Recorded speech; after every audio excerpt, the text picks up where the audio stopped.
It's rant time. Oh, would you look at that? We're back with another rant by your boy from the Appalachian Avengers, the Great Gilton. And it's not a nappy! Yeah! Woo! Alright, anyways, fuck Pokemon. Okay, it's still about Pokemon. But you probably read the title or at least seen the thumbnail.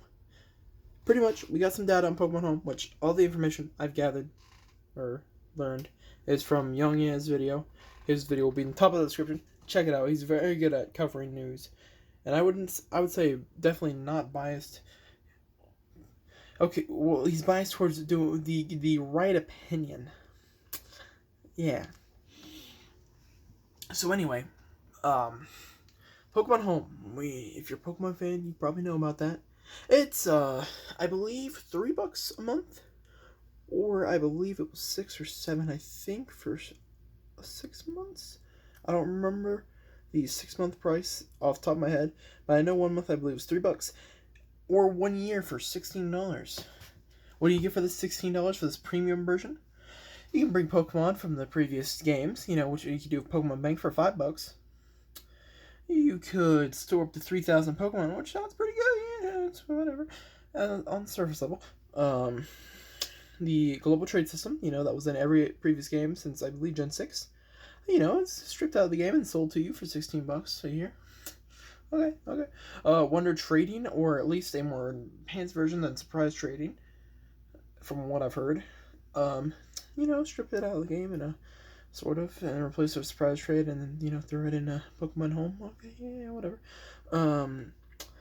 Storing up to 3 Pokemon on the global trade system is only in the premium version. On the base version of Home, which is free, you can only store 1.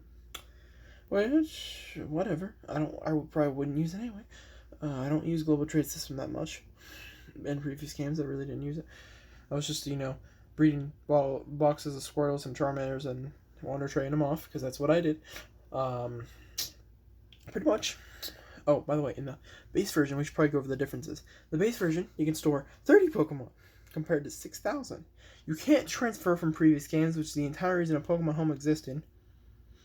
For most people. Some people, just want to have extra places to store their mons. But most people wanted to bring Pokemon from Ultra Sun, Ultra Moon, or the Let's Go games, or Go. You can even bring stuff from Go, apparently, into Sword and Shield. But, that's, you have to pay for that. $16 when Pokemon Bank was like $5. Okay. You also have to have Pokemon Bank, but from what I heard, if you buy Pokemon Home, you get a month of Bank. So you get a month to bring all of your Pokemon over.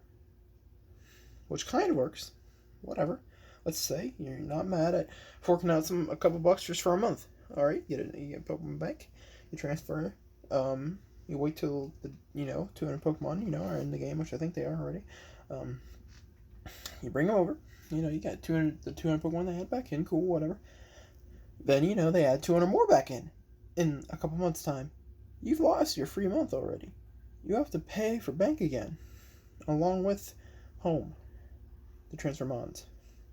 Unless you want to risk trading, the only free alternative, unless you want to buy the DLC, which is $30, on top of the $60 game. If you want to get all the Pokemon, you'd have to have both games or a friend to trade with. And not everybody has friends to trade with, so you'd have to buy both $60 games, which is $120, plus $30 for season pass for each game, plus Nintendo Online, plus, if you wanted to still bring mons over you might not find, that'd be $16 for Pokemon Home, and then, you have to transfer them all over, and it's just a ton of, money. It's pretty egregious. Like I said, check out Young Ad's video if you want the more. He goes into a bit more in depth with the statistics. I'm going to try to keep this video as short as possible.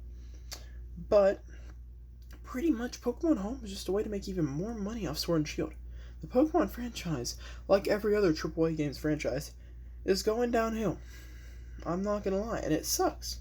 I love that Gen 7, Sun and Moon was pretty good. So Ultra Sun and Ultra Moon were just better versions of Sun and Moon. They were pretty good. And now, Gen 8 rolls around. First, the good old Dexit, as most people call it, and the game being okay. It's not a terrible game. Missing a lot of content. There's very few post game. There's very little post game. I finished the post game in I think less than an hour.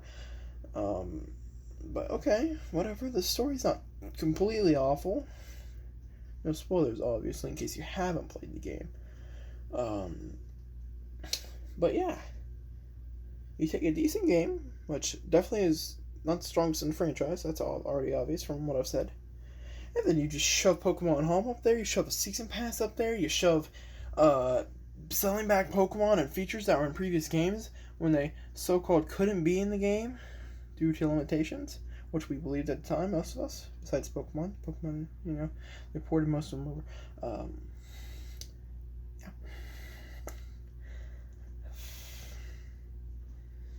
It's a terrible situation. But, it's what we've come to with AAA games. That's why I don't buy a whole lot of AAA games anymore.